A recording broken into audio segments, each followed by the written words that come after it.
Hello. I thought I'd take a few moments just to give you a quick sort of video update of our gathering at the port offices on Wednesday last. There were about 24 or so of us in attendance. It was great to see some familiar faces, but also to welcome some people whom we hadn't seen before. I suppose probably the most memorable were some of the young children.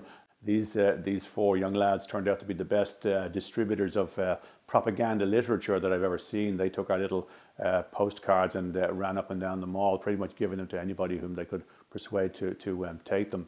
It was interesting to find that the Delta Police were in attendance when we showed up. Two of their community officers were there to, I guess, have a little chat with us and make sure everything was fine.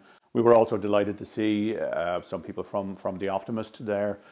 Gord took some photographs and Sandor wrote quite a nice piece which appeared on page 3. Gord also took some video which I will include with this.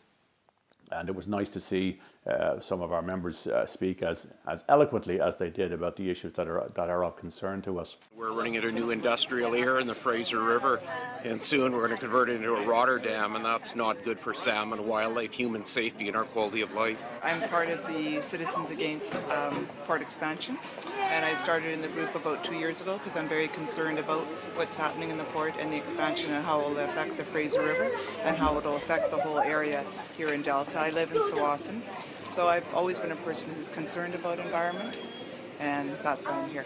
Who are you and why are you here? My name's Emily Perkins, and I'm here because I'm concerned about the environment, and I have children. I'm concerned about the future. I'm concerned about food security in the future. We should be preserving our agricultural land and not paving over it. We love birds. We love to bird watch, the whole family, and we're just aware of the migratory patterns of the birds, and they need that biofilm. So we're against the Terminal 2 port expansion. I suppose one of the more memorable moments of the whole thing was just before 6 o'clock, as one of the members of the Port Liaison Committee was going into the meeting. I was talking to everybody who was there, saying a few words, and she called me to account. I guess she chided me for the fact that our group had never asked to meet with their group.